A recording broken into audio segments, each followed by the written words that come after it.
오늘 이 아침에 하나님께서 우리에게 주신 말씀은 민수기 5장, 6장 말씀 가운데 6장 22절부터 27절까지의 말씀입니다. 민수기 6장 22절부터 27절까지의 말씀입니다. 구약성경 204쪽입니다. 구약성경 204쪽 민수기 6장 22절부터 27절까지의 말씀입니다. 구약성경 204쪽 민수기 6장 22절부터 27절까지의 말씀, 우리 한 목소리로 같이 읽겠습니다. 시작. 여호와께서 모세에게 말씀하여 이르시되 아론과 그의 아들들에게 말하여 이르기를 너희는 이스라엘 자손을 위하여 이렇게 축복하여 이르되 여호와는 내게 복을 주시고 너를 지키시기를 원하며 여호와는 그의 얼굴을 내게 비추사 은혜 베푸시기를 원하며 여호와는 그 얼굴을 내게로 향하여 드사 평강 주시기를 원하노라 할지니라 하라. 이같이 내 이름으로 이스라엘 자손에게 축복할지니 내가 그들에게 복을 주리라. 아멘. 오늘은 민수기 5장, 6장의 말씀으로 교재에 있는 제목으로 구별과 헌신이라는 제목하에 하나님의 말씀을 함께 나누도록 하겠습니다. 우리 교재에 나와 있는 포인트를 함께 읽어보겠습니다. 110쪽에 있는 포인트를 함께 읽겠습니다. 시작. 이스라엘 백성의 숫자를 계수하고 회막 중심의 진영을 갖춘 후 하나님께서는 이스라엘 공동체를 정결하게 하는 작업을 시행하십니다. 아멘. 민수기는 출애굽 후 2년 2월 1일로부터 시작합니다. 여러분, 출애굽한 날짜가 출애굽 1년 1월 15일 날 출발해 가지고 시내산에 3월 1일 날 도착하죠. 그리고 3월 1일 날 도착해서 성막을 봉헌할 때가 언제냐면 출애굽 2년 1월 1일입니다. 1월 1일이죠. 1월 1일 날 성막을 다 완공해 가지고 하나님께 봉헌한 이후에 이제 오늘 민수기 시작은 2월 1일이니까 약 한 달 동안 이제 레위기에 있는 많은 율법들을 받은 거죠. 율법들을 받고 이제 2월 1일 날 이제 인구 계수를 시작한 후에 2월 20일 날 출발합니다. 그러니까 약 20일 동안 가나안 정복 준비를 하는 마무리, 그 단계가 바로 민수기 1장부터 10장까지의 내용이에요. 그리고 10장 11절에 이제 광야를 향해서 행진하게 되는 것입니다. 그래서 민수기 1장부터 10장 10절까지는 그 행진에 앞선 20일간 하나님께서 무엇을 이스라엘 백성들에게 했는가, 그러한 관점으로 1장부터 10장까지 보게 되면 그 메시지가 더욱더 우리에게 분명하게 다가오게 되는 것이죠. 그 중에서 1장부터 4장까지는 우리가 살펴보았습니다. 이스라엘 백성의 계수된 백성 수를 가지고, 민수를 가지고 우리가 이스라엘을 위해서 첫 번째는 실질적으로 싸울 군대를 조직하는 것을 보았지요. 뿐만 아니라 이제 그들의 뒤에서 영적으로 그들을 도울 영적인 제 표현입니다. 영적인 무전병들을 감당할 레인들의 역할들을 규정하는 내용을 살펴보았습니다. 그래서 1장부터 4장까지는 어떻게 보면 외적인 조직과 일들을 할 수 있는 체계를 정비하는 그런 것들을 세우는 모습이라면, 이제 5장부터 10장까지는 이제 이스라엘 백성들의 마지막 이동 전에 영적인, 내적인 그러한 부분들을 다시 한번 점검하고 또 그것들을 확인할 수 있는 내적 정비에 대해, 영적인 정비에 대해서 이제 마지막으로 점검하는 부분이라고 보면 되겠습니다. 그 가운데 오늘 5장, 6장은 하나님을 중심으로 이제 새롭게 정비된 이스라엘 공동체, 그 공동체가 수직적으로는 하나님과의 관계, 그리고 수평적으로는 다른 많은 백성들과의 관계 속에서 이 관계를 해치는 것, 이 관계를 위해서 꼭 제거해야 될 것들과 이 관계를 위해서 또한 꼭 필요한 것들이 무엇인가, 내적인 어떤 정비에 있어서 그 관계에 있어서 무엇이 제거되어야 되고 또 무엇이 필요한가를 우리에게 말씀하고 있는 내용이라고 볼 수 있지요. 오늘 하나됨의 관계, 하나님과 하나되고 또 같은 백성들 가운데 하나됨을 위해서 제거해야 될 것, 또 꼭 필요한 것들을 세 가지로 함께 알아보도록 하겠습니다. 첫 번째, 하나됨을 깨는, 그 관계를 깨는 모든 좋지 않은 요소들을 제거해야 된다는 거죠. 5장에 그 관계를 해치는 제거할 요소 세 가지를 본문은 우리에게 얘기하고 있는데요. 그 첫 번째가 뭐냐면 부정이라고 하는 것입니다. 부정. 그러니까 1절부터 4절까지, 5장 1절부터 4절까지 보게 되면 이스라엘 백성들 가운데 부정한 자를 그냥 애누리 없이 격리시켜라 얘기합니다. 진영 밖으로 내보내라고 말해요. 어떻게 보면 정말 아주 냉정한 모습이죠. 그러나 하나님께서는 이 부정한 것들이, 부정한 요소가 하나님과의 관계 속에서도 또한 동일한 어떤 백성들과의 관계에서도 하나됨을 깨는 요소라는 거죠. 보세요. 왜 하나님은 부정한 자들을 진 밖으로 보내라고 하셨는가? 3절의 그 이유를 하나님께서 설명하는데, 그 이유는 뭐냐면 내가 그 진영 가운데 거하느니라. 다시 말해서 하나님께서 이스라엘 진영 가운데 계시기 때문에 결국 거룩하신 그 하나님과 부정한 자들이 함께 있다. 그것은 하나님과 이스라엘 백성들과의 관계를 해치는 것이기 때문이라는 거죠. 그렇습니다. 나병이나 유출병이나 죽음으로 부정한 자들의 부정이 순식간에, 우리가 레위기를 통해서 봤잖아요. 순식간에 부정은요 아주 파괴적으로 다른 사람들에게 전염성을 가지고 있는 게 부정이요 죄인 것입니다. 몇 명이 상관없어요. 아무리 작은 것일지라도 하나님은 반드시 제거하라고 하죠. 왜냐하면 여러분, 물에 소량의 잉크, 검정색 잉크를 한번 떨쳐 보십시오. 그것이 작다고 해서 더럽히지 않느냐? 아니요, 작아도 쫙 퍼지는 거예요. 이게 죄의 전염성이고 죄의 파격성인 것이죠. 죄는 순식간에 모든 공동체를 부정하게 만들 뿐만 아니라, 그것이 문제가 아니라 하나님 말씀하시는 거예요. 그 죄가 이스라엘을 부정시키는 게 문제가 아니라, 그것보다 더 큰 문제는 그것으로 인해서 너희와 누구와의 관계가, 하나님과의 관계가 문제가 생기기 때문에. 그러니까 하나님 안에서 모든 백성이 하나가 되는 그 관계를 깨트리는 뭐요? 부정을 불쌍하게 여기지 말고 반드시 격리를 시켜야 된다. 하나님과의 관계가 깨지면 더 큰 어려움이 오기 때문에요. 그런 거죠. 여러분, 우리도 마찬가지입니다. 히브리서 12장 4절에 보면, 그래서 히브리서 기자는 뭐라고 했어요? 너희가 죄와 싸우되 어떻게까지 싸워야 된다고 말했죠? 피 흘리기까지 싸워야 된다. 피 흘리기까지. 그러니까 일말의 죄에는 여지를 죄에 대해서는 어떠한 자비가, 죄와 부정에는 자비가 없어야 된다는 거죠. 마귀는 우는 사자와 같이 두루 살피며 삼킬 자를 찾는다고 했죠.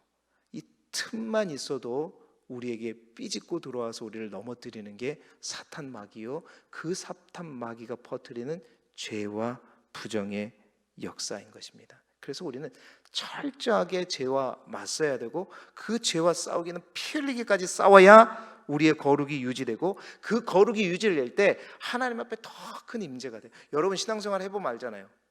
우리가 다 예수 믿고 구원받을지라도 왜 우리가 더 하나님 앞에 거룩해져야 되고 더 하나님 앞에 좀 온전한 모습으로 살아가야 할 수 있어야 되냐면, 이 하나님이, 우리가 예수 믿고 구원을 받았지만 하나님의 큰 임재, 깊은 임재, 성령이 뜨겁게 우리 안에 역사하기 위해서는 우리가 생각하기에도 우리 안에 죄성이 없어야 돼요. 사실은 우리도 모르게 우리가 느끼고 우리가 인지하는 어떤 죄성, 부정들이 하나님과의 깊은 만남에 굉장한 방해가 되거든요.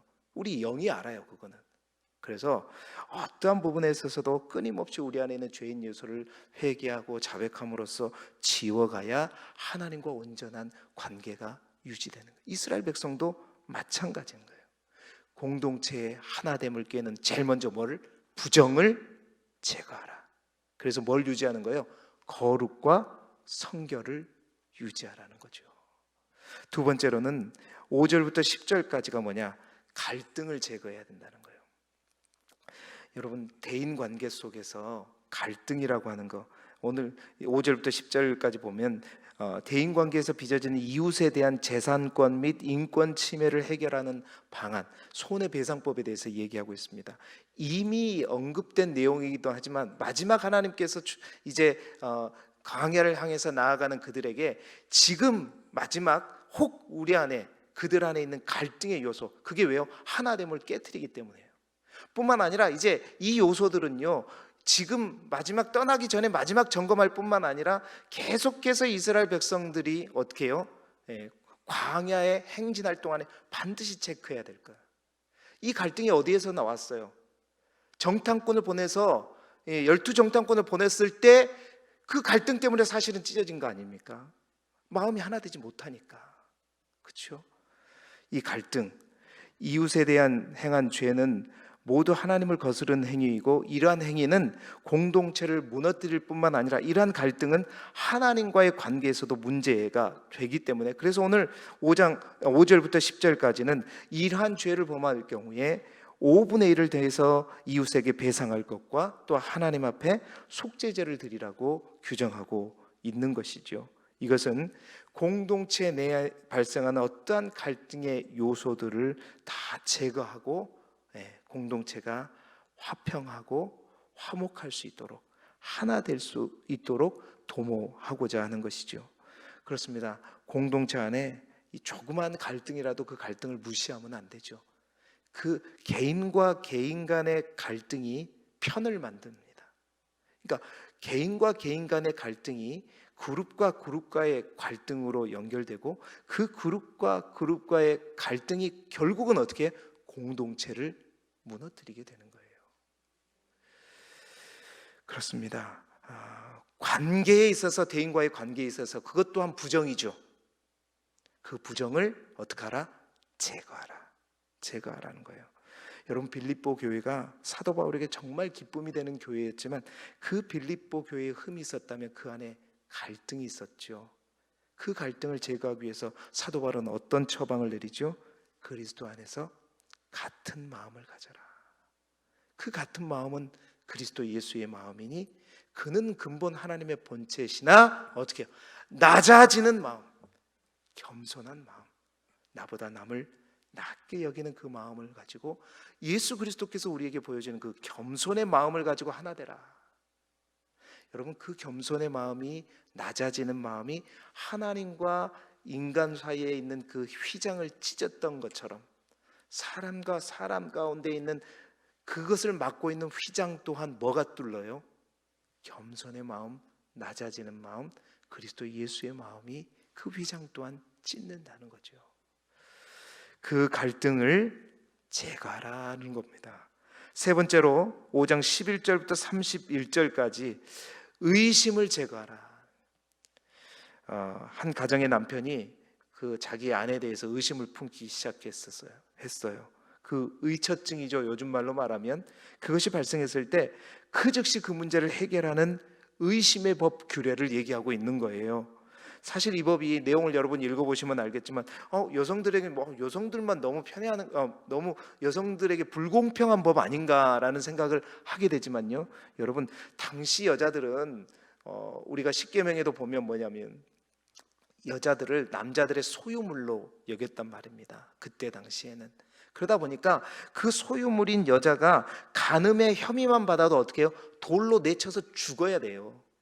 그런데 이 의심의 법은 그러한 의심이 들었을 때 그 의심으로 인해서 가정이 망가지고 가정이 흐트러지고, 여러분, 그때 당시의 가정은 요즘처럼 소가족이 아니었단 말입니다. 대가족이에요. 일부 닫혀져 있기 때문에. 이 가정 속에서 발생하는 부부간의 이 갈등과 부부간의 의심이 뭘 무너뜨려요? 가정을 무너뜨려요. 그 가정은 뭐의 근간이 돼요? 공동체의 근간이 되죠. 그러한 의심 속에서 죽어가는 여성들을 보호하기 위한 거예요. 철저하게 그 여성들을 보호하고 그 가정을 지키도록 하기 위해서 만든 법이 바로 의심의 법입니다. 의심의 법이에요. 그 의심을 제거하고 신뢰를 회복할 수 있도록, 그래서 그 가정이 무너지지 않도록 하기 위해서. 보세요. 하나님과의 관계 속에서 또 대인과의 관계 속에서 발생하는 뭔가 좋지 않은 것들, 쉽게 말하면 부정들, 그 요소들을 마지막 하나님께서는 이제 이스라엘 백성들을 행군에 앞서서 그 갈등의 요소들, 의심의 요소들, 또한 부정의 요소들을 어떻게 하라? 점검하고 제거하라. 그것들이 하나됨을 무너뜨리기 때문이라는 거죠. 그렇습니다. 하나님은 이제 그 부정과 갈등과 의심을 제거하고, 그래서 이제 거룩하고 화평하고 화목하고 신뢰를 마지막으로 점검케 하는 것입니다. 그것들로 인해서 자칫 광야 자체가 힘든 곳인데 내부적인 그 관계가 깨어짐으로 말미암아 이스라엘 백성들이 무너지지 않게 하기 위해서. 그러나 결국 그러한 염려들이 실제로 이제 다가오게 되는 거잖아요. 그렇습니다. 제거할 것이 분명히 있습니다. 그런데 제거할 것들이 있을 뿐만 아니라 그 하나됨을 위해서 꼭 필요한 것도 있다는 거죠. 그 필요한 것을 6장에 얘기하고 있는데, 그 6장의 두 번째로 필요한 게 뭐냐? 더 많은 헌신자들이 필요하다라는 것이죠. 6장 2절에 보면 6장 1절부터 21절까지 뭐에 관한 얘기가 나오냐면 나실인에 관한 규례가 나옵니다. 여러분, 나실인이라고 하는 것은 뭐냐면 레위인이 아닌, 그러니까 레위 족속이 아닌 사람들 가운데서 그러니까 레위인들만 성막에서 성소에서 일할 수 있잖아요. 그런데 내가 레위인이 아닌데 나도 정말 하나님을 너무 사랑하고 그 하나님 앞에 정말로 귀하고 복된 일, 하나님이 기뻐하시는 일들로 내가 쓰임받기를 원해요. 그런 사람들이 어떻게 해요?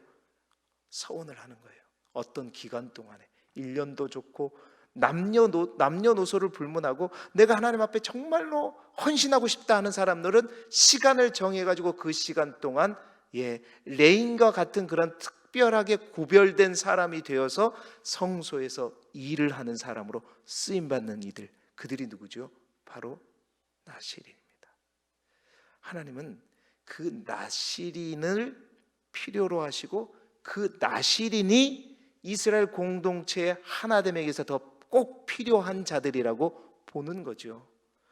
여러분, 그들은 자발적으로 자신의 몸을 구별하게 드리길 원해서 자원한 사람들입니다. 그래서 그들에게는 하나님께서 거의 대제사장급에 해당하는 거룩과 성결을 요구하고 있어요. 일단 나실인이 되면 구별해야 될 때 세 가지를 반드시 지켜야 했죠. 첫 번째는 뭐냐면 포도주와 독주를 절대 마시면 안 돼요. 그러니까 포도주와 독주, 그러니까 포도나무하고 연결된 것은 씨나 껍질이라도 먹으면 안 된다고 성경은 얘기해요. 여기서 포도주나 독주가 말하는 것은 우리가 그 아가서에서도 우리가 한번 봤지만 포도주와 독주는 세상의 달콤함을 의미합니다. 나의 괴로움을 잊어주고 뭔가 그것들을 다 잊어버리게 만드는 세상의 달콤한, 이게 포도주란 말이에요. 그 모든 포도주의 세상의 달콤함을 결코 가까이 해서는 안 된다는 거예요. 여지도 두지 말고 가까이 하지 말라는 거예요. 두 번째는 뭐냐면 머리에 삭도를 대지 말라는, 그 당시 머리는 힘으로 여겨졌단 말입니다. 그 힘으로 여겨지는 머리를 자르지 않는다는 것은 나의 모든 힘을 누구에게 쏟는다는 거예요? 하나님에게 쏟는다는 의미거든요. 그래서 나실인이 어떻게 구별되냐면 긴 머리 사람들, 긴 머리를 하고 있는 사람들은 성막이나 성소에서 왔다 갔다 하는데 긴 머리를 하고 있는 사람들은 누구예요? 와, 저 사람들은 나실인이네. 자신의 삶을 온전히 하나님께 다 바친 사람, 철저하게 거룩하고 성결한 사람들이네. 그렇게 여겨지는 것이죠. 또 그들은 시체를 가까이 하지 말래요. 그러니까 자식이나 부모, 형제가 죽을 때라도 장례식장에 참석하지 못해요. 이거는 누구의 기준이냐면 대제사장의 기준입니다. 그토록 완전한 성결을 요구한 특급 헌신자, 이들이 누구였냐? 나실인이었다는 거예요. 여러분, 그들은 철저한 순종으로 자신을 구별해 하나님께 드린 사람이었습니다.